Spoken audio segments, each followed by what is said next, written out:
هیواد کې د سیلاب ځپلو سره د مرستې لپاره 14.5 میلیونو ډالرو ته اړتیا ده. د خوړو نړیوال پروګرام وایي په راتلونکي 7 میاشتو کې 14.5 میلیونو ډالرو ته اړتیا لري چې د افغانستان په سیلاب ځپلو سیمو کې له کورنیو سره مرسته وکړي.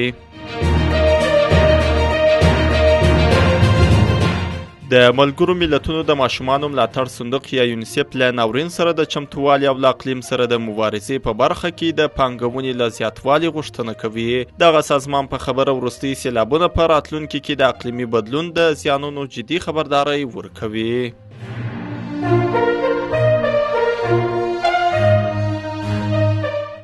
هیواد کې د پولیو واکسین 4 ورځنی کمپاین پیل سو. د عامه روغتیا وزارت نن د هیواد په کچه په روان زیږدیز کال کې د پولیو واکسین 2م ملي کمپاین د پیلېدو خبر ورکړی دی.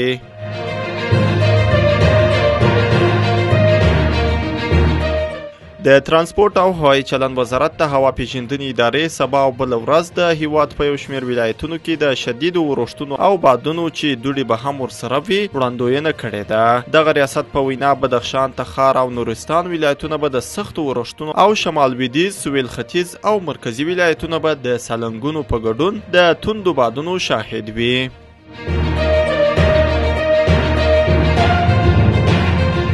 د امریکا ملي امنیت سلاکار جان کیربي وایي که حماس هوکړه وکړي نو د امریکا حکومت داسې هیلې لري چې اسرائیل به د هغه وړاندیزونه ومني چې په 6 اونیو کې به په غزه کې تاوتریخوالی ورسره پای ته ورسیږي.